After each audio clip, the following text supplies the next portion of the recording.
অনেকে সংখ্যা গুণে বলছেন আমরা এত কোটি এত লক্ষ যুবককে কর্মসংস্থান দিব, বাকিদের কি হবে? বলছেন বাকিদেরকে ভাতা দেবেন।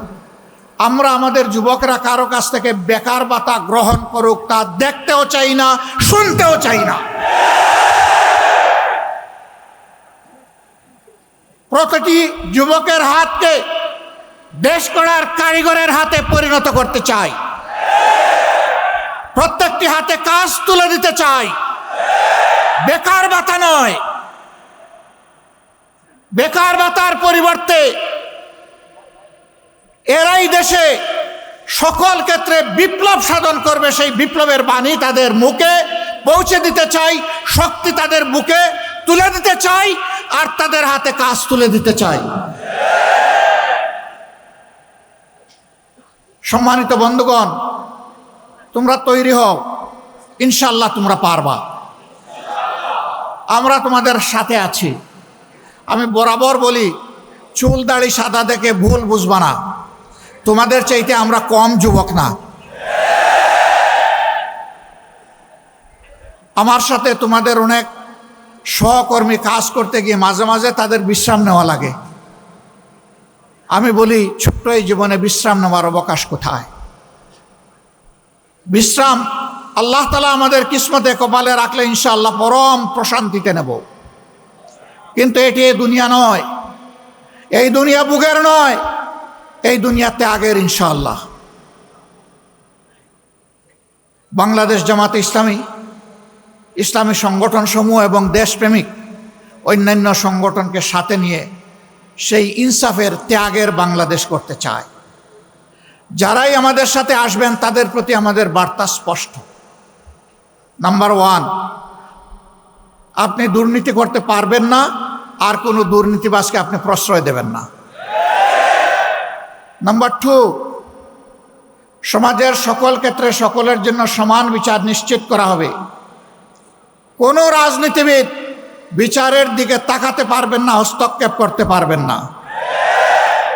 নাম্বার 3, সকল জঞ্জালের কবর রচনা করার জন্য জনগণ যে সংস্কারের দিকে তাকিয়ে আছে, সেই সংস্কারের সমস্ত সুপারিশমালাকে বাস্তবায়ন করার প্রতিশ্রুতি দিতে হবে। এই 3 প্রতিশ্রুতিতে যারা একমত হবেন, মোস্ট ওয়েলকাম, আসেন, আমরা সবাই মিলে দেশ গড়ব ইনশাআল্লাহ। সব ধর্ম, সব দল, সব জাতি মিলে ঐক্যবদ্ধ বাংলাদেশ নিয়ে আমরা সামনে এগিয়ে যাব। সেই ঐক্যবদ্ধ বাংলাদেশ ইনশাআল্লাহ শুধু বাংলাদেশকে রাস্তা দেখাবে না, ইনশাআল্লাহ সেই বাংলাদেশ দুনিয়ার বহু দেশকে রাস্তা দেখাবে ইনশাআল্লাহ। আজকের বাংলাদেশ, যে বাংলাদেশটা এখন আমরা দেখছি, এই বাংলাদেশ পেতে 47 থেকে 24 পর্যন্ত আমাদেরকে অপেক্ষা করতে হয়েছে। বাংলাদেশকে এই পর্যায়ে আসতে ঢাকা বিশ্ববিদ্যালয়ের মেধাবী ছাত্রনেতা শহীদ আব্দুল মালিক থেকে শুরু করে সর্বশেষ বিপ্লবী শরীফ উসমান হাদি পর্যন্ত অনেককে জীবন দিতে হয়েছে। যুগে যুগে দেশের জন্য, দিনের জন্য লড়াই করে যারা জীবন দিয়েছেন, দেশে কিংবা প্রবাসে যেখানেই হোক, মহান রবের দরবারে দোয়া করি আল্লাহ তাদেরকে মর্যাদাবান শহীদ হিসাবে কবুল করুন। আমরা তাদের জীবন এবং রক্তের কাছে ঋণী। তাদের সাথে আরও যারা লড়াই করে আহত এবং পঙ্গুত্ব বরণ করেছেন, আমরা তাদের প্রতি গভীর শ্রদ্ধা নিবেদন করছি। সুপ্রিয় ছাত্র সমাজ, বাংলাদেশ ইসলামী ছাত্র শিবির আজ শুধু একটি সাধারণ ছাত্র সংগঠন নয়, কার্যত 24-এর বিপ্লব পরবর্তী এই সময়ে বাংলাদেশের আপামর ছাত্র সমাজ তাদের অন্তরের ভালোবাসা দিয়ে এই সংগঠনকে গ্রহণ করার মধ্য দিয়ে এই ম্যান্ডেট দিয়েছে আজ ছাত্র শিবিরকে ছাত্র সমাজের অভিভাবকের দায়িত্ব পালন করতে হবে। আমাদের প্রতিটি শিক্ষা প্রতিষ্ঠানকে চরিত্র গঠন, নৈতিক শিক্ষা, আধুনিক শিক্ষা এবং গবেষণার উর্বর ক্ষেত্রে পরিণত করতে হবে। দুঃখের বিষয় 54 বছর ছাত্রদের হাত থেকে কলম কেড়ে নেওয়া হয়েছিল।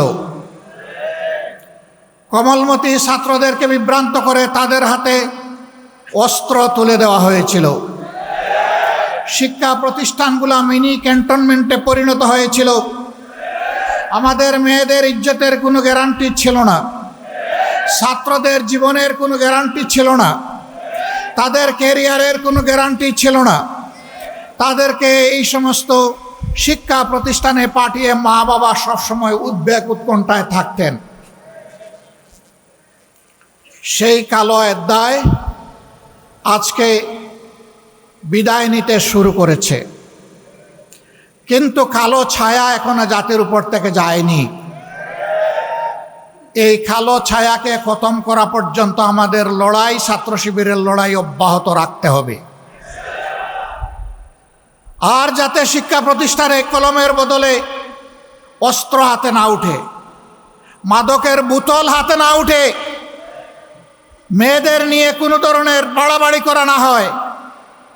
আমাদের মায়েরা, মেয়েরা শান্তি এবং নিরাপত্তার সাথে তারা যাতে লেখাপড়া করতে পারে, প্রতিটি ছাত্র যাতে তার মেধা বিকাশের জন্য উৎসাহ নিয়ে ঝাঁপিয়ে পড়তে পারে, সেই পরিবেশ সৃষ্টি করার প্রধান দায়িত্ব আজকে ইসলামী ছাত্র শিবিরের উপর অর্পিত হয়েছে। আর ছাত্র শিবিরের জন্ম হয়েছে এই জন্যে যে এরা জাতিকে চরিত্রবান, দেশপ্রেমিক, মেধাবী, আগামী দিনের নাগরিক এবং কারিগর তৈরি করে জাতিকে উপহার দেবে। আগামী দিনের দায়িত্ব নেওয়ার জন্য এই ছাত্র সমাজকে আজকে প্রস্তুতি নিতে হবে। আমরা জীবনের একটা পর্যায়ে চলে এসেছি। আমরা যা পেরেছি লড়াই করেছি, বাকি লড়াইয়ের এই রুমাল, এই রিলে রেসের শেষ ডেস্টিনেশন পর্যন্ত শক্ত করে হাতে ধরে সামনের দিকে তোমাকে দৌড়াতে হবে। তুমি সেই ছাত্র শিবির। আজ ছাত্র শিবিরের কাছ থেকে মানুষ যদি হতাশ হয়, যাওয়ার বিকল্প কোনো ঠিকানা এখনো তৈরি হয় নাই। এটি ছাত্রীদের আস্থার ঠিকানায় পরিণত হয়েছে আল্লাহর অশেষ মেহেরবানিতে। এই সম্মান, এই দায়িত্ব উপলব্ধি করে ছাত্র শিবিরের প্রতিটি কর্মী সমর্থককে নিজেদেরকে গড়তে হবে এবং তার সহপাঠীদেরকে গড়ার জন্য দায়িত্ব নিতে হবে। আমরা দেখতে চাই আর কোনো শিক্ষা প্রতিষ্ঠানকে, কোনো শিক্ষককে অপদস্থ করা হবে না, বরঞ্চ ছাত্র এবং শিক্ষকের সম্পর্ক হবে পিতা পুত্রের সম্পর্কের মতো। আমরা সেই পরিবেশটাই দেখতে চাই। অতীত দিনগুলোতে অনেক বেদনাদায়ক দৃশ্য আমরা দেখেছি। এ কাজ যারা করেছেন তারা নিন্দিত হয়েছেন। আবার এই কাজের পুনরুত্থান বাংলাদেশের ছাত্র সমাজ বরদাস্ত করবে না। প্রিয় শিবির, তোমাদের কাঁধে অসংখ্য শহীদের লাশ, আর তোমাদের কাঁধে 18 কোটি মানুষের প্রত্যাশার বোঝা। আল্লাহ তাআলা এই বোঝা তোমাদের জন্য হালকা করে দিন। এই বোঝা বহন করার শক্তি তোমাদেরকে দান করুন। তোমাদের এই বিজয় শিক্ষা প্রতিষ্ঠানগুলোতে ইঙ্গিত দিচ্ছে আগামী দিনে ইনসাফের বিজয় হবে বাংলাদেশে ইনশাআল্লাহ। ছাত্র সমাজ তোমাদেরকে ভোট দিয়েছে, তোমাদেরকে ইনসাফের প্রতীক হিসাবে তারা দেখতে চায়। অন্য কোনো কারণ নেই। আজ বাংলাদেশে ইনসাফের বড় অভাব, আর সেই ইনসাফের ভিত্তি হচ্ছে আল্লাহর কোরআন।